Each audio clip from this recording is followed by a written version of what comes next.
আফগানিস্তানের অধিনায়ক রশিদ খানকে নিয়ে একটা দাবি বেশ জোরে সোরে উঠেছে ক্রিকেট বিশ্বে। এই তারকা লেগ স্পিনারকে নাকি ব্যাটসম্যানরা বুঝে ফেলেছেন।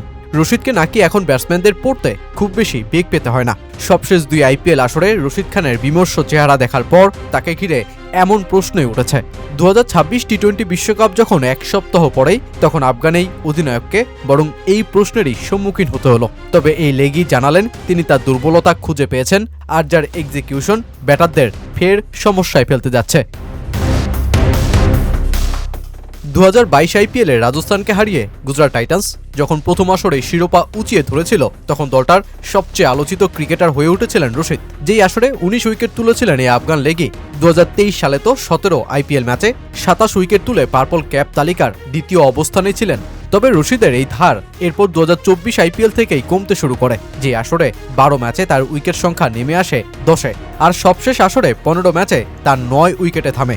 এমনকি ওভার প্রতি ইকোনমি রেটও 9-এর ঘর ছুঁয়ে ফেলে। তখন থেকেই প্রশ্ন তৈরি হয়, তবে কি ভয়ঙ্কর লেগি রশিদ খানকে ব্যাটসম্যানরা বুঝে ফেলেছেন? রশিদ খান অবশ্য নিজের ব্যর্থতাকে অস্বীকার করছেন না। সবশেষ বাংলাদেশ, জিম্বাবুয়ে ও ওয়েস্ট ইন্ডিজের বিপক্ষে ফের নিজের চিরচেনা রূপে ফিরে আসা রশিদ স্বীকার করলেন তার ব্যর্থতা। তবে সেটা তার বোলিং অস্ত্রে নয়, বরং সমস্যাটা লাইন লেন্থে। সম্প্রতি পিটিআইকে দেয়া এক সাক্ষাৎকারে তিনি বলেন, আমার মনে হয় না যে আমাকে আমার ভেরিয়েশন বা লাইন লেন্থ বদলাতে হবে। আমি একটু লাইন মিস করি, যেটাতে আগে খুব ভালো ছিলাম। এতে খুব বেশি চিন্তার কিছু নেই। যখনই আমি লাইন ও লেন্থ মিস করি, তখনই রান দেই, এটাই আমার বিশ্বাস। রশিদ খান স্পষ্ট করে দিলেন, আইপিএলের 2 আসরের টানা ব্যর্থতার পর তিনি তার বোলিং ভেরিয়েশনে নতুন কোনো অস্ত্র যোগ করতে যাচ্ছেন না, বরং শুধুমাত্র সঠিক জায়গায় বল ফেলতে যে দুর্বলতা তার ফুটে উঠেছে, সেটাই শুধু শুধরাতে চান। এক্ষেত্রে তিনি উদাহরণ হিসেবে টেনে আনেন মিচেল স্টার্ককেও, যার বোলিং কৌশল সবার জানা সত্ত্বেও ব্যাটাররা কিভাবে স্টার্কের ফাঁদে পা দেয়, সেটাই বরং তুলে ধরলেন রশিদ।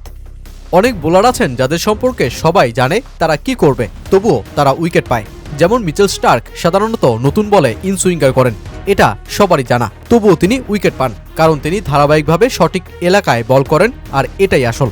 আমার ক্ষেত্রেও বিষয়টা একই। ব্যাটসম্যান আমাকে ভালোভাবে জানলেও যদি আমি ওই এলাকায় বল করি, তাহলে কাজটা কঠিনই হবে। 2026 টি-20 বিশ্বকাপে গ্রুপ ডিতে থাকা আফগানিস্তানের প্রতিপক্ষ হচ্ছে নিউজিল্যান্ড, দক্ষিণ আফ্রিকা, আরব আমিরাতের সাথে কানাডা। দলটা সম্প্রতি টি-20তে দুর্দান্ত ফর্মে আছে। টানা 6 ম্যাচে জয়ের পর ওয়েস্ট ইন্ডিজের বিপক্ষে হারে রশিদ খানের দল। একই সাথে দলটাতে আছে ভারতের মাটিতে চষে বেড়ানো সিনিয়র থেকে জুনিয়র ক্রিকেটার, সাথে উপমহাদেশের স্পিন কন্ডিশন তো দলটার আরেকটা মস্ত বড় শক্তি। সব মিলিয়ে রশিদ খানরা এবারও স্বপ্ন দেখছেন ভালো কিছু করে দেখানোর।